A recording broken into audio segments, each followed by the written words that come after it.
write down questions. Listen, I'm like a humanitarian. I don't think You're about... definitely not using that word right. No. I don't think about myself only, right? That doesn't just mean you're human. No, I'm not selfish, right? What you writing, Craig? Hi there, YouTube. I'm Craig, and I'm here with Bill and Antonio, and we are the Social Vultures. And if you remember last episode, we talked about the worst TV finales. We talked a lot of bad ones. But now we're going to talk about the best TV finales. Yes. Bill, Can I begin? Yeah, go ahead, Bill.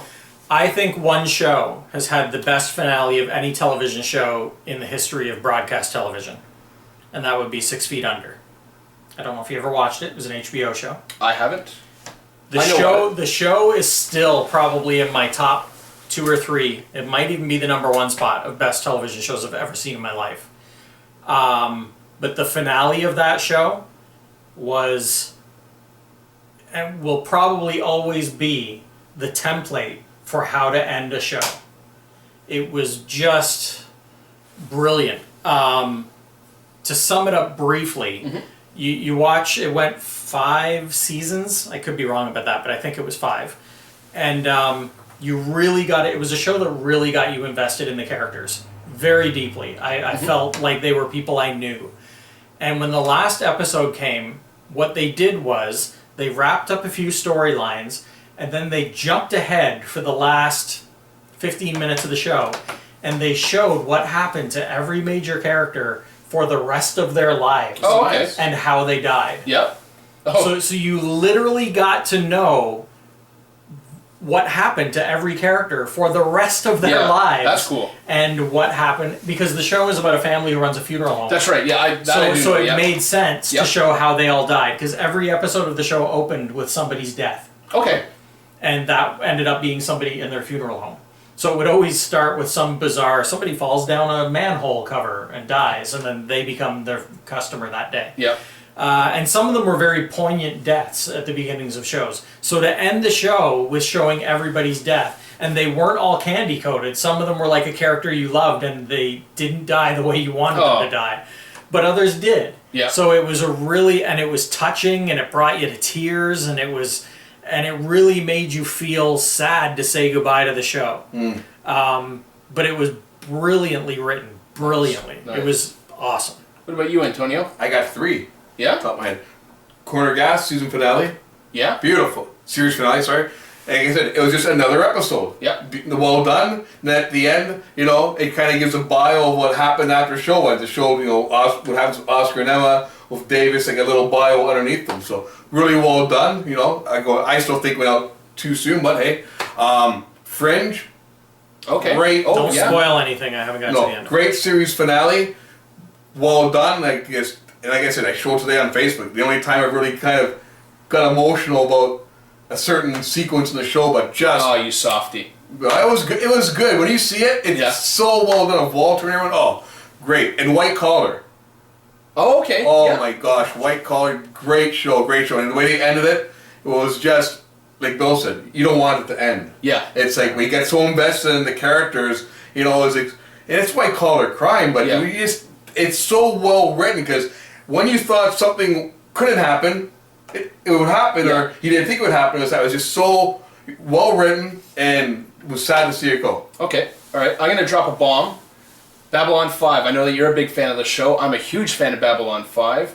The way that show ended was fantastic. Basically, everything is wrapped up. All the the galactic politics get sort of wrapped up. All the characters, we find out basically what they've been doing for the past few decades and where they are now. And it ends with the destruction of the station, as it was prophesized, but it was a controlled demolition, but Sheridan goes to his fate at the end. You see what happens to Sheridan, you see what happens to basically everybody. Garibaldi, the Doctor, it's all wrapped up for all the characters, and it's wrapped up for the location as well. When Babylon 5 is demolished and it falls back into the planet's atmosphere. Yeah.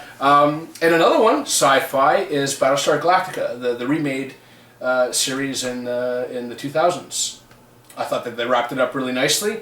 By the way, angels exist. You have to live with it. Okay, because that's basically what Starbuck was. All right, understood. Starbuck was an angel. I'm okay with that. And now this is actually Earth, not the Earth that we have been, trying to find all these times. This is Earth. Okay, well, all right, we're here on Earth now, the second Earth. So that's good. And and we don't want to have guns. We want to break the cycle of technology destroying us. So we're gonna fly the fleet into the sun. Excellent. Works for me. What about you guys? Buffy ended good too. Buffy was a great finale. And the fact there's another Hellmouth in Cleveland. Yeah. And another one for me was Sons of Anarchy. Oh gosh, yes. Fantastic ending. I don't care if people say there's only one way it could have ended. Oh yeah. With that, that was great. I had a theory that never panned out, but I think it would have been the wrong way to end the series because fans would have hated it. But I think it would have been cool, and that is, this won't ruin anything because it's a fake finale in my head. But Jax dies. They fade out. You think the show's over. Then it fades back in. You see the back of a son's cut vest going on, and it pans up, and the guy turns around, and it's some guy you've never seen before, and it says President on it, and then somebody calls him, and it's Jack's son. You know what? You son of a gun, because I always talked about when it's ended, that would have been horrible though. It ended that one of the sons, most likely, not Thomas yet, the older one. Yeah, because he was getting dark. He was getting dark, and he would show one of his sons. The leader of the Sun. But I'm glad they didn't end it that way, because that would have been like, Jax always worked so hard to break the cycle of the Suns being bad. Yeah. So for him to sacrifice everything and then his son just take over would have been a horrible ending. But you know what? That's how I thought it would be. Irony, and maybe it would be kind of. It would show that, And you know what? He couldn't escape his destiny, because in the end, that's what it would have been. That would have been cool if that. It probably would have been how things would have happened anyways, right? Yeah. You could totally see that happening in real life. The unfilmed finale. Yeah. Just we Jack's luck that everything he tried to accomplish. Abel. Yeah. Abel, that's it. And Abel in the end is the president. But you don't know what happens to the other brother, so you never know. No. Yeah. Well, it's the best laid plans, right? I mean, exactly. No matter what you do. Yep. I missed that show. And I always say the highest body count I think ever for. There's a new show coming though. Prequel? No, he's doing a show with the Mayans. Oh, nice. Ah. The gang? Yeah. Oh my god. But not them. A different different chapter. Oh, a different chapter of the Mayans. Same universe. Same universe. They said you might even see some familiar faces. Yeah. And Kurt Sutter, by the way, creator of Sons, I hope he continues to write movies, because he wrote Southpaw with Jake Gyllenhaal. Oh, really? Which was awesome. While we're off topic, my mind. Chibs is going to be on Gotham now. What? Chibs, the guy who plays Chibs, is on Gotham. He's great. I love him. Great in Gladiator. He's great. But like I said, Sons of Anarchy, people, please watch the season finale so we can actually one episode have finale. The series finale, so we can have an open conversation, talk everything. Yeah. And if there's anybody out there that never watched 6 Feet Under, go back to your HBO on demand, watch 6 Feet Under. Do yourself a favor. Which one was one with the girls the Grim Reaper got killed with the Dead Like Me? Dead Like Me. Okay, sorry, it always the shows themselves. But folks, it isn't the series finale of Social Vultures, because we got lots more to talk about, but we can't do it right now because we're out of time. So for Antonio, Bill, and Craig, we are the Social Vultures.